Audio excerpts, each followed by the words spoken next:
তথ্য ও সংস্কৃতি দপ্তর এবং বিদ্যালয় শিক্ষা দপ্তরের যৌথ উদ্যোগে শুক্রবার কৈলাসহরের ঊনকোটি কলাক্ষেত্রে মহারাজা বীর বিক্রম কিশোর মাণিক্য বাহাদুরের জন্মজয়ন্তী উপলক্ষে এক গৌরবময় শ্রদ্ধাঞ্জলি অনুষ্ঠান অনুষ্ঠিত হয়।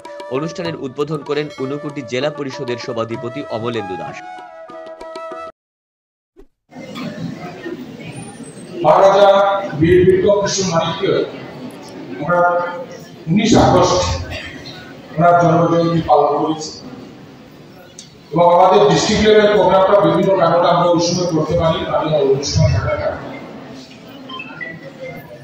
আজকে আমরা 29 আগস্ট এই প্রোগ্রাম ডিস্ট্রিক্ট লেভেল প্রোগ্রামটা এখানে ঊনকোটি কলাক্ষেত্রে আমরা অনুষ্ঠিত করছি। মহারাজার সম্বন্ধে বিস্তারিত আলোচনা করেছেন আমার পূর্ববর্তী বক্তারা। আমরা আজকে যাদের শ্রদ্ধাঞ্জলি অনুষ্ঠান পালন করছি মহারাজা বীর বিক্রম কিশোর মাণিক্য মহারাজা যদি মহারাজা থাকেন আছেন যেহেতু তার রাজ্য ছিল, যেখানে রাজা আছেন তার রাজ্য ছিল, আর সেই রাজ্য হচ্ছে ত্রিপুরা, আর আমরা ত্রিপুরার নাগরিক।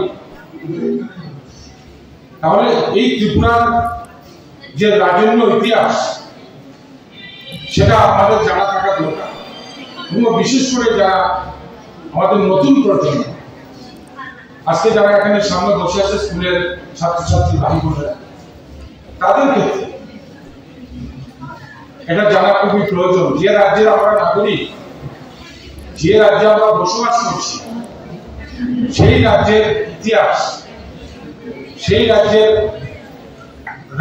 রাজতন্ত্র কে ছিল, রাজা কে ছিলেন, কবে আমাদের ভারতের সঙ্গে যুক্ত হয়েছে, ওই সময় মহারাজগণ আমাদের জন্য কি করেছেন, ত্রিপুরার যারা বসবাসকারী নাগরিক যারা ছিলেন তাদের জন্য, এই সমস্ত বিষয় আমাদের কাছে খুব গুরুত্বপূর্ণ এবং এটা আমার বলতে কোনো অসুবিধা নেই